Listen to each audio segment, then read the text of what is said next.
சதி மூலம் தான் இப்ப பீகார்ல ஜெயிச்சிருக்கு. எப்படி சதிங்கிற எப்படி அகிலேஷ் யாதவ் சொல்லி எப்படி அது சதி எப்படி செய்ய முடியும்? வாக்காளர் பட்டியலில் போட்டால் தாங்க செய்ய முடியும். வாக்காளரில் ஒரு நம்ம ஊரில் எடப்பாடின்னு வச்சுக்க ஒரு பாகம் இருக்குது, அதில் எவ்வளோ வாக்காளர் இருக்கிறாங்க, அந்த வாக்காளர் தானே ஓட்டு பண்ண முடியும். அதில் எங்கே போய் சதி இருக்குது? அவளுக்கு பின்னடைவு வந்தால் சதியும்பாங்க, ஜெயிச்சா நல்லா இருக்குமாங்க. 68 லட்சம் பேர் நீக்கல் ஏங்க ரைட்டு 68. இப்போ நான் சென்னை மாநகராட்சியில் ஒரு தொகுதி மட்டும் சொன்னேன். ஒவ்வொரு தொகுதியிலும் 50,000 வாக்கு இருக்குது. சென்னை மாநகராட்சியில் ஒவ்வொரு சட்டமன்ற தொகுதியிலும் சுமார் 50,000 வாக்காளர்கள் இறந்தவர்கள், பல ஒரே இடத்தில் குடியிருந்து வேறு இடத்திற்கு மாறியவர்கள், இரட்டை வாக்காளர்கள், இப்படி சுமார் 50,000 வாக்கு இருக்குதுங்க. அதுக்கு தான் உதாரணமாக சொன்னேன்.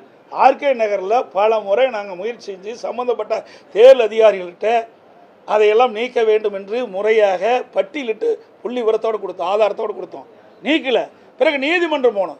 நீதிமன்றம் போகாட்டி தான் நீதிமன்றம் தீர்ப்பு கொடுத்து இதையெல்லாம் அவள் கொடுக்கப்பட்டது சரியா தவறா என்று ஆய்வு செய்து நடவடிக்கை எடுக்க வேண்டும் என்று தீர்ப்பு வழங்கிய பிறகு அதை சம்பந்தப்பட்ட அதிகாரிகள் வீடு வீடாக சென்று 31,000 வாக்குகள் நீக்கப்பட்டாங்க. இன்னும் 14,000 வாக்குகள் நீக்கப்படாமல் இருக்குது.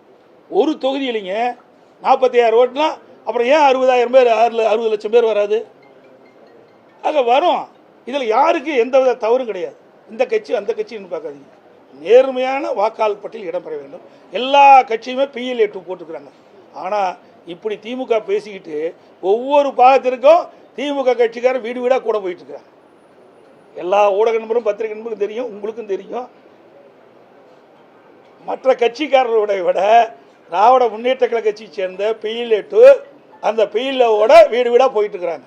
அதை எல்லா புகைப்படம் நாங்களும் எடுத்து வச்சிருக்கிறோம்.